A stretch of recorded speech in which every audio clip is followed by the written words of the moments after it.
renungan hari ini. Apakah Anda menunjukkan empati? Bacaan hari ini diambil dari Matius 7 ayat 12.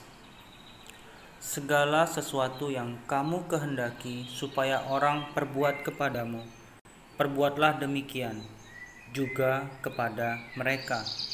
Itulah isi seluruh hukum Taurat dan kitab para nabi. Ada banyak cara untuk meraih rasa hormat dari orang lain selama terjadinya konflik. Kemarin kita melihat 3 cara: berhenti sejenak sebelum berbicara, selesaikan konflik secara pribadi, dan bantu orang lain untuk melakukan yang terbaik. Namun hal pertama yang harus kita lakukan ialah berikut: berempati terhadap perasaan orang lain. Jika kita ingin orang lain menghormati kita, maka kita harus menghormati perasaan mereka. Apa yang kita tabur itu yang akan kita tuai. Alkitab berkata, segala sesuatu yang kamu kehendaki supaya orang perbuat kepadamu, perbuatlah demikian juga kepada mereka. Itulah isi seluruh hukum Taurat dan kitab para nabi. Diambil dari Matius 7 ayat 12 tadi. Hal ini sangat tepat, terutama bagi seseorang yang berduka, takut, atau bahkan merasakan ketidakadilan. Orang-orang ingin tahu apakah kita paham apa yang sedang mereka alami. Mereka tidak peduli apa yang kita ketahui tentang mereka, hingga mereka tahu bahwa kita peduli. Akan tetapi, kita tidak harus sepakat dengan seseorang untuk dapat berempati dengan perasaan mereka. Saat kita melihat orang lain protes misalnya, kita mungkin tidak setuju dengan kesimpulan mereka, tetapi kita bisa mencoba memahami mengapa mereka melakukan apa yang sedang mereka lakukan.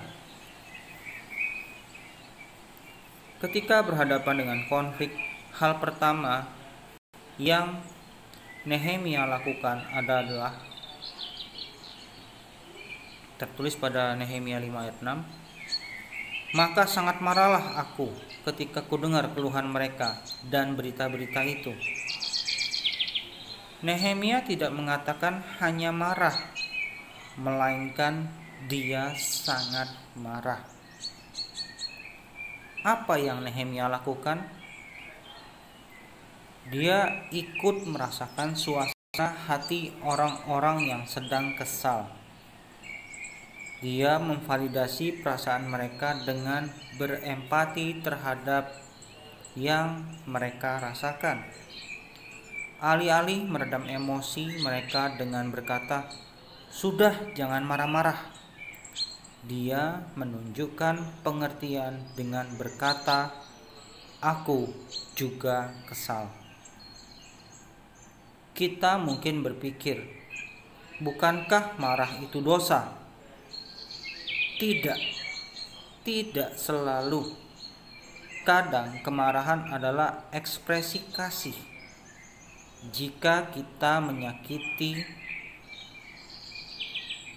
seseorang di keluarga kita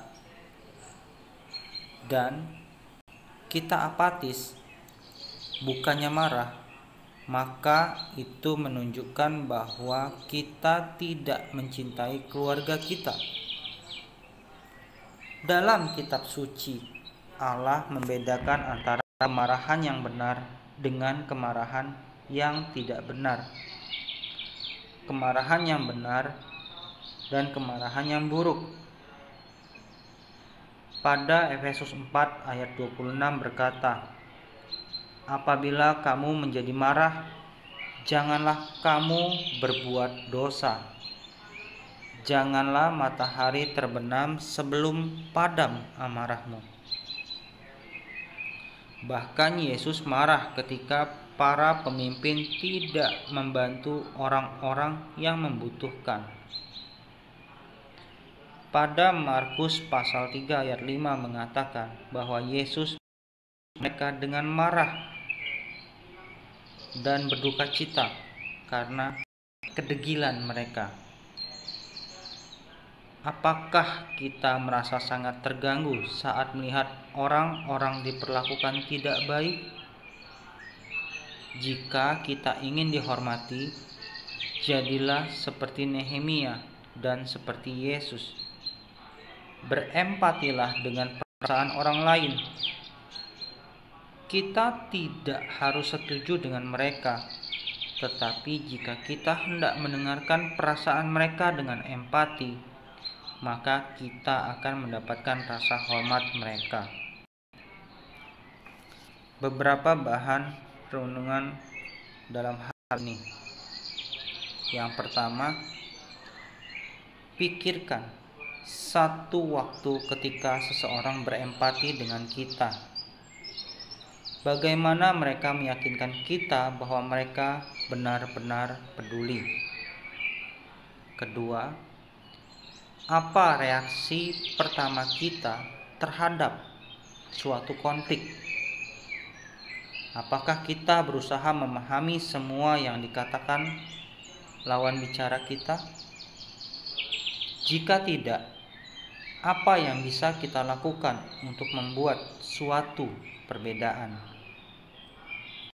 Yang ketiga, jenis ketidakadilan apa yang paling membangun rasa empati dalam diri kita?